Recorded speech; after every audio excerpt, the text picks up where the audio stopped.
हमारी भारतीय जनता पार्टी की वरिष्ठ नेत्री रेणु डाबला जी ने आज कलानौर कंस्टिट्यूंसी से नामांकन भरा है। मैं रेणु डाबला जी को बहुत बहुत बधाई देता हूँ, शुभकामनाएं देता हूँ। आज जिस प्रकार का माहौल पूरे प्रदेश के अंदर बना हुआ है, मैं अभी एक बड़े कार्यक्रम कलानौर के उसमें से सीधा यहाँ पर आया हूँ।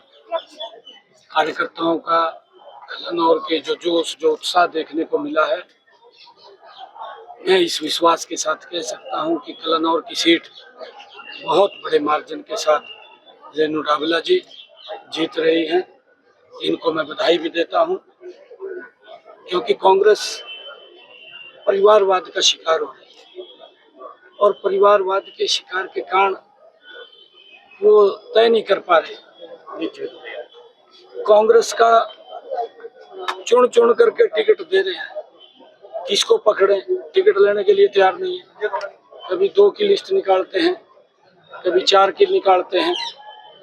इस प्रकार से लिस्टें निकाल रहे हैं, चुन चुन के निकाल रहे हैं और टिकट लेने के लिए तैयार नहीं। कांग्रेस के प्रति लोगों का मोह भंग हो चुका है और कांग्रेस जो भ्रष्टाचार के अंदर उनका चेहरे खराब हो चुके हैं, तो लोग विश्वास नहीं कर रहे और विश्वास नहीं हो रहा है तो कांग्रेस पार्टी बहुत पीछे चली गई। उसकी दुकान में सामान नहीं बचा, सामान भ्रष्टाचार का और झूठ का है। कोई ये विकास की बात नहीं करते, लोगों के वेलफेयर की बात नहीं करते, ना इन्होंने की।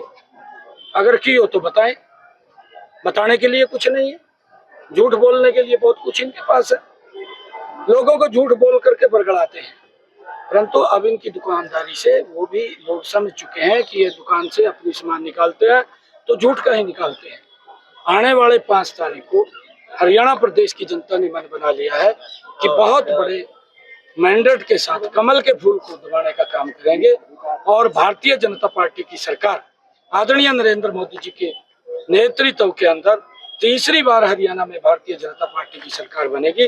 जो सरकार गरीब की चिंता कर रही है, जो सरकार किसान की चिंता कर रही है, जो सरकार महिलाओं की चिंता कर रही है, जो सरकार युवाओं की चिंता कर रही है। परंतु इन्होंने तो सभी का शोषण किया, युवाओं का शोषण किया, पर्ची खर्ची पे नौकरियां दी। किसान फसल बेचने के लिए दर दर की ठोकरें खाता था, एमएसपी पर नहीं खरीदते थे। एक भी फसल इन्होंने एमएसपी पर खरीदी हो ये बताएं? शोषण करते थे, गरीब को लॉलीपॉप देते थे, आपका ये कर देंगे, आपका वो कर देंगे, करते कुछ नहीं थे। उनको सजाबाग दिखाते थे, सजाबाग दिखा करके वोट ले लेते थे। परंतु आज गरीब व्यक्ति समझ चुका है इनकी बातों में आने वाला नहीं। आज जो हमारा नारी है, नारी के प्रति कितना जबरदस्त काम हमारी सरकार ने किया, ये बताएं हमने क्या किया। आदरणीय प्रधानमंत्री जी नारी शक्ति वंदन बिल लेकर के आए, कांग्रेस ने विरोध किया, कांग्रेस विरोध में खड़ी, आज तक नहीं किया। ये महिलाओं की विरोधी पार्टी है कांग्रेस, कांग्रेस किसान की विरोधी पार्टी है, कांग्रेस गरीब की विरोधी पार्टी है, कांग्रेस युवा विरोधी पार्टी है। अभी मुझे बड़ा दुख भी होता है बताते हुए कि कांग्रेस ने भर्ती रोक को गैंग खड़े कर रखे, जिसके तार जुड़े हुए हैं बड़े नेताओं के साथ। इनका एक सांसद तो चीफ इलेक्शन कमीशन के पास चला गया, भूपेंद्र हुड्डा के तार जुड़े हुए हैं। भूपेंद्र हुड्डा जो बात बोलता है भर्ती रोको गैंग को काम करता है और वो पर्दाफाश हो चुका है। भर्ती रोको गैंग इन्होंने, इनका जो एक जयराम रमेश सांसद था चीफ इलेक्शन कमीशन पे चला गया कि वो भर्ती को रोक लगाई जाए। 25,000 युवाओं का भविष्य अंधकार में किया है। परंतु मैंने विश्वास दिया है कि हुड्डा साहब आप जितना मर्जी कुछ भी कर लीजिए, 8 तारीख के बाद सबसे पहले ज्वाइनिंग लेटर 25,000 युवाओं को दूंगा, उसके बाद मैं शपथ लूंगा। मैंने भी ये संकल्प लिया है और हरियाणा के लोग, हरियाणा का युवा आज भारतीय जनता पार्टी को तीसरी बार सत्ता में। 2019 में एक भी विधानसभा में कमल नहीं खिला था रोहतक की। मैंने कहा है, मैंने आपको कहा है कि कांग्रेस के पास प्रत्याशी नहीं है, वो तो चुन चुन करके लेकर के आए। किसी को पकड़ते हैं रात को, सवेरे भाग जाता है, फिर कहीं ना कहीं भाई तारीख ना निकल जाए, फार्म तो भर दो, बाद में दे देंगे वो सिंबल का फार्म। ये कभी 2 की लिस्ट निकाल रहे, कभी 4 की लिस्ट निकाल रहे।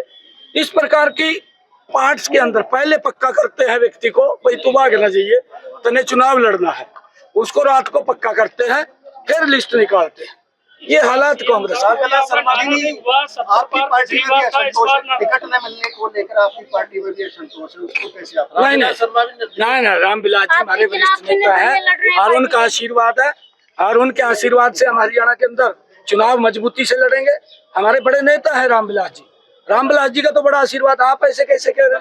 नहीं, अरे उनका आशीर्वाद, उनके नेतृत्व के अंदर उनका आशीर्वाद से हम चुनाव लड़ेंगे। अच्छा, कांग्रेस ये कह रही है कि जा सकती है कि विधानसभा को भंग करने की सिफारिश मंत्रिमंडल की नहीं, देखिए अभी ऐसा नहीं। सर, कांग्रेस ये कह रही है कि लोकसभा और विधानसभा में कोई ज्यादा अंतर नहीं, क्योंकि लोकसभा में हमने 5 प्रदेश में सीटें जीती थी, अब हरियाणा में पूर्ण बहुमत से सरकार बनी। कांग्रेस को ये भी पूछना, हुड्डा साहब को भी झूठ बोल कर जीती थी, झूठ बोल कर जीती थी ना, पूछ लेना। वैसे तो नहीं जीती, सजबाग दिखाई दिया, सीटें जीत ली, परंतु इनकी सरकारें कर्नाटक के अंदर है, हिमाचल में है, यहाँ तेलंगाना के अंदर है। इनकी सरकार हिमाचल में 2 साल हो गए, ये झूठ बोल के आए थे कि हर साल 1 लाख बच्चों को नौकरी देंगे, आज तक एड भी नहीं निकाली, 2 साल हो गए। वहाँ कर्नाटक में कहा महिलाओं को 2000 रुपए देंगे, 2 साल हो गए, 1 5 पैसा नहीं दिया। तेलंगाना के अंदर कहा 1 साल हो गया कि 2500 रुपए महिलाओं को देंगे, 500 रुपए का गैस का सिलेंडर देंगे, ना तो गैस का सिलेंडर 500 का दिया, ना 2500 रुपए दिए, झूठ बोलते हैं।